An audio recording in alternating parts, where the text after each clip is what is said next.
মাননীয় স্পিকার, আপনার মাধ্যমে মাননীয় মন্ত্রী মহোদয়ের কাছে আমার প্রশ্ন, এইচএসসি পরীক্ষা চলছে এবং গত ৩-৪ দিন ধরে আবহাওয়ার যে অবস্থা ছিল, বৃষ্টি এবং পুরো শহর, শুধু তো ঢাকা না, ঢাকা চট্টগ্রাম সহ বড় বড় যে শহরগুলো, সে শহরগুলো পানির নিচে তলিয়ে গিয়েছিল। আমাদের শিক্ষার্থীরা অনুরোধ করেছিল পরীক্ষাটি একটু পেছানোর জন্য, কিন্তু এই সিদ্ধান্ত নেওয়া হয় নাই এবং যে কারণে আজকে আন্দোলন হচ্ছে, ঢাকায় আন্দোলন হচ্ছে। আমি মাননীয় মন্ত্রীর কাছে প্রশ্ন রাখছি, এইচএসসির মতো একটি অত্যন্ত গুরুত্বপূর্ণ পরীক্ষা, যেটার উপর নির্ভর করে আগামীতে একটা ছেলে বা মেয়ের ভবিষ্যৎ কোন দিকে যাবে, সেরকম একটা পরীক্ষা, এবং ফিজিক্সের মতো কি বলবো, one of the most important subjects যেটা সায়েন্সের জন্য, মাননীয় মন্ত্রী কি দয়া করে বলবেন যে কি সমস্যা ছিল পরীক্ষাটি কিছুদিনের, 2 দিনের জন্য বা 1 দিনের জন্য পিছিয়ে দেওয়ার? ধন্যবাদ মাননীয় স্পিকার। ধন্যবাদ মাননীয় সদস্য। মাননীয় শিক্ষামন্ত্রী। মাননীয় স্পিকার, আপনার মাধ্যমে মাননীয় সংসদ সদস্যকে অশেষ ধন্যবাদ।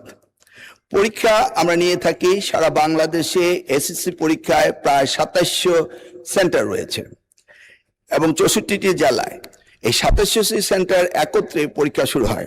ইতিমধ্যে আপনারা শুনেছেন যে চট্টগ্রামে যখন এই ফ্লাড হলো, তখন আমরা একে একে প্রথম রাঙ্গামাটি, বান্দরবন, পরে আমরা খাগড়াছড়ি এবং এরপরে আমরা চট্টগ্রাম পুরা বোর্ডের পরীক্ষা আমরা বন্ধ করে দিয়েছি। আমরা লক্ষ্য করেছিলাম বৃষ্টি হচ্ছিল এবং আমরা মনিটরিং করছিলাম। সেই সাথে মনিটরিং এর সময় আমরা 64টি জেলার এসপি এবং 8টি বিভাগীয় কমিশনার এবং প্রত্যেকটি বোর্ডের চেয়ারম্যান, ইউনো সকলের সাথে আমরা কথা বলেছি এবং ওয়েদারম্যান, আমরা ব্রডকাস্টিং এর জন্য তাদের সাথে কথা বলেছি। তারা বলল যে বৃষ্টি হবে না, সেই কথাটি তারা বলেছে। বিকেল 5টা পর্যন্ত আমরা বসে থেকে সিদ্ধান্ত নিলাম যে সকলেই বলল যে ওয়েদার ভালো হবে, সেই জন্য আমরা পরীক্ষা রেখেছি।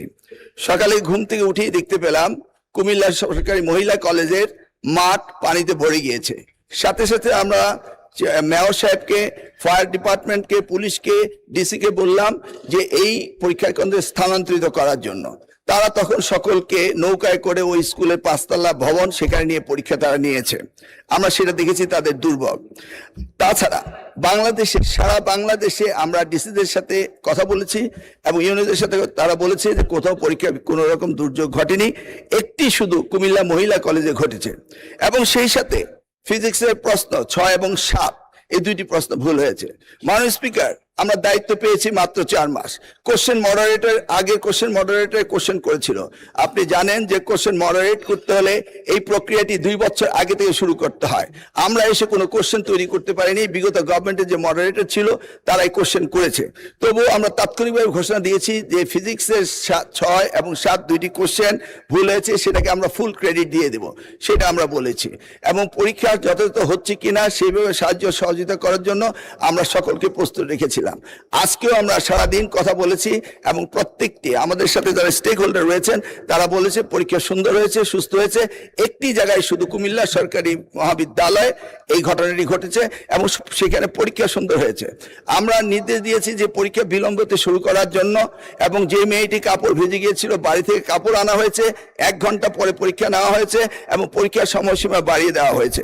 আমি মাননীয় স্পিকার আপনার মাধ্যমে জাতিকে জ্ঞাতার্থে করতে চাই যে পরীক্ষা পদ্ধতিতে আমাদের যে সিস্টেম রয়েছে, সেখানে লোকাল যে গভর্নমেন্ট রয়েছেন, ডিসি হতে, ইউনো হতে, পুলিশ হতে, তারা তাৎক্ষণিকভাবে ব্যবস্থা নেবেন যে পরীক্ষা এখানে নেওয়া যাবে কি যাবে না। যদি তারা মনে করেন দুর্যোগ, তারা পরীক্ষা বন্ধও করতে পারেন। আমরা বারবার কথা বলেছেন না স্যার, আমরা ঠিক মতোই নিচ্ছি। এবং আপনারা দেখতে পেয়েছেন যে বৃষ্টির পানি কোথায় কোথায় ছিল, সেগুলো আমরা সকলেই লক্ষ্য করেছি। কোমলমতি সন্তানদের জন্য আমাদেরও মায়া রয়েছে মাননীয় স্পিকার, সেই জন্য আমরা সবসময় মনিটরিং করি। ধন্যবাদ আপনাকে।